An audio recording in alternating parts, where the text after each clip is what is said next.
নমস্কার, আমি পূজা। চলে এসেছি আবারও নতুন একটা ব্লগ ভিডিও নিয়ে, বেশ অনেকদিন পর আপনাদের সামনে। আশা করছি আপনারা সকলে ভালো আছেন, সুস্থ আছেন। আর আমিও আপনাদের ভালোবাসা ও আশীর্বাদে আপাতত এখন ভালো আছি। আজ থেকে জানো তো, আমার অবশ্যই নতুন স্কুল শুরু। একদম ভোর ভোর উঠে পড়েছি। আর উঠেই সমস্ত ফ্রিজ থেকে আগের দিন রাতে আটা মেখে রেখে দিয়েছিলাম।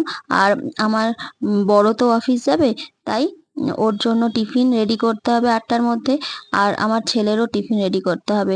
তার মধ্যে আবার অহর্ষিকে ঘুম থেকে ওঠাতে হবে। জানি না ও উঠবে কিনা, কাঁদবে কিনা, স্কুলে যেতে চাইবে কিনা, সবকিছু নিয়ে আমি একদম ঘেঁটে আছি। তো যাই হোক, তাড়াতাড়ি করে রান্নাটা তাই সেরে নেবো। আর আজকে অহর্ষিকে আমি দিতে যাব প্রথম দিন। আর একটু চিন্তাই হচ্ছে। আর তাই একদম সকালে উঠে আগে বাসি কাজ সেরে নিচ্ছি। আর এদিকে গেটে তালা খুলতে খুলতে দেখি এখনো ভোরের আলো তেমন ফোটেনি।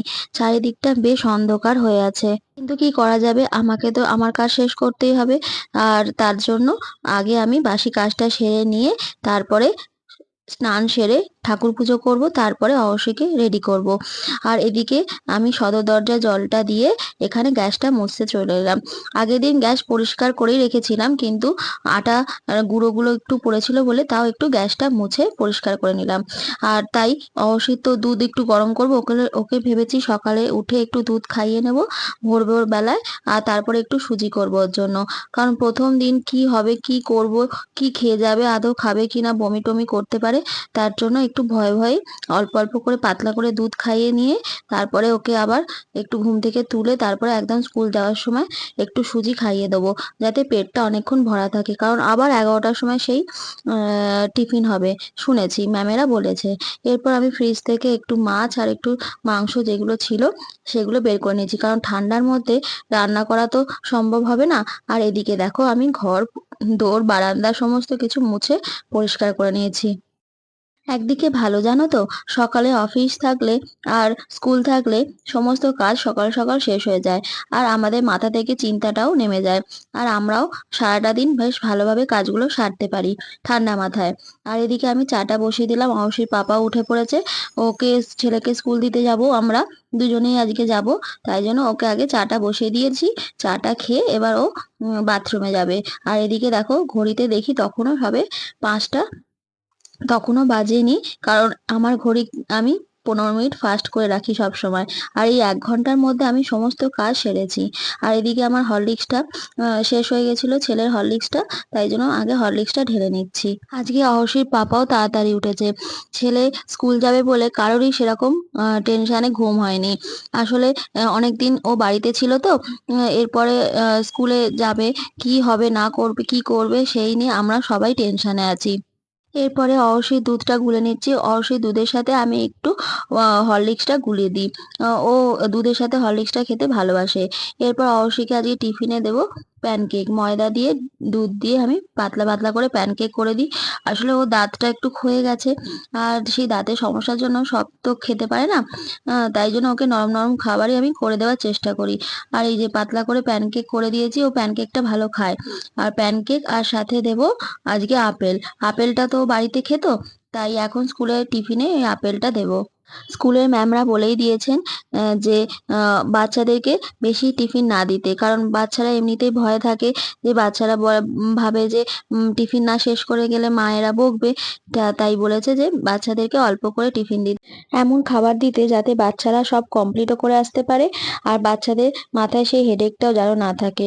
আর আমি তাই অবশ্যইকে সবই দিয়েছি অল্প অল্প করে। আর অবশ্যই প্রায় মোটামুটি সব খেয়েই আসে স্কুল থেকে। আর হয়তো যদি কিছু বাকিও রাখে, এসে আমাকে বলে যে মাম্মা আমি আর খেতে পারিনি। আমি বলি ঠিক আছে, নো প্রবলেম। এরপরে স্নান সেরে আমি অহর্ষিকে ডাকছি। আর দেখো তোমরা, অহর্ষি আজকে বেশ খুশি মনে হাসি মুখে উঠে পড়েছে। আর এটা একটা অহর্ষির ভালো গুণ। ও কোনোদিনও কোনো কোথাও যাওয়ার আগে কাঁদে না। সবটাই হাসি মুখে ও ঘুম থেকে ওঠে। খুব শরীর খারাপ হলে একমাত্র কাঁদে, আর সেটাও খুবই কম। এই যে ঘুম থেকে উঠে আমার সাথে কথা বলছে, আমাকে বলছে যে মাম্মা আমাকে তুমি স্কুলে নিয়ে যাবে। আমি বললাম হ্যাঁ। এরপর আমি ওকে একটু বোঝাচ্ছিলাম যে স্কুলে গিয়ে ম্যামেদের কথা শুনবে, ম্যামেরা যা বলবে ম্যামেদের কথা শুনবে।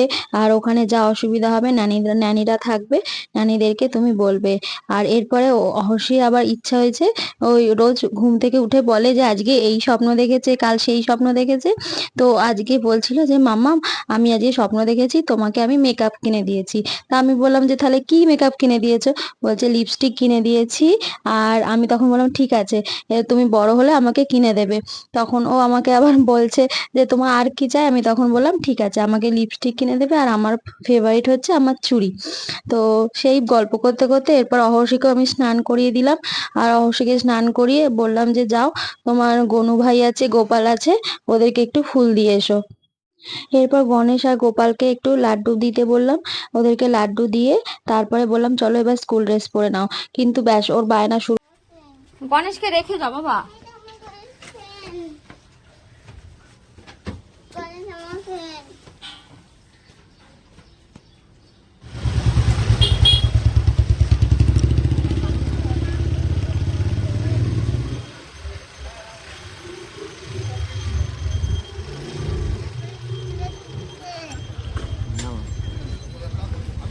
চলো চলো চলো চলো, দাঁড়া একটু, দাঁড়া একটু, দাঁড়া একটু, দাঁড়া। এরপর অহর্ষির পাপা অহর্ষিকে সাথে নিয়ে স্কুলে নিয়ে যাচ্ছিল নানিদের কাছে। আর আমি এই মুহূর্তটা একটু ফ্রেমবন্দি করছিলাম। আর অহর্ষি ওর স্কুল দেখার আনন্দে বাবাকে বলছে যে হাত ছেড়ে দাও, আমি একা একা হেঁটে হেঁটে যাব। তারপর আমার ছেলে মনের আনন্দে স্কুলে ঢুকে গেল। আর আমি দূর থেকে শুধু দেখছিলাম আমার ছেলেটা কেমন আস্তে আস্তে বড় হয়ে যাচ্ছে। ছোটবেলায় মা একটা কথা বারবার বলতো, মা যখন হবি তখন বুঝবি মায়ের কি জ্বালা, মা হওয়ার কি মর্ম। এখন প্রতি পদে প্রতি ক্ষণে ক্ষণেই বুঝতে পারি মা হওয়ার আনন্দটাও ঠিক যেরকম, মা হওয়ার কষ্টটাও ঠিক সেই রকমই, এক অদ্ভুত ব্যথা।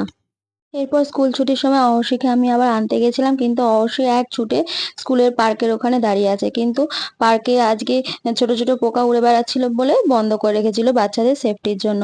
তাই অহর্ষিকে কোনো রকমে বুঝিয়ে বাড়ি নিয়ে আসলাম দুপুরবেলা। আর এসে ওকে ভাত টাত খাইয়ে ঘুম পাড়িয়ে দিলাম, খুব তাড়াতাড়ি ও ঘুমিয়ে পড়েছিল। তাহলে আজকের ব্লগটা এখানেই শেষ করছি, দেখা হচ্ছে পরের একটি ব্লগে। আপনারা ভালো থাকবেন, সুস্থ থাকবেন।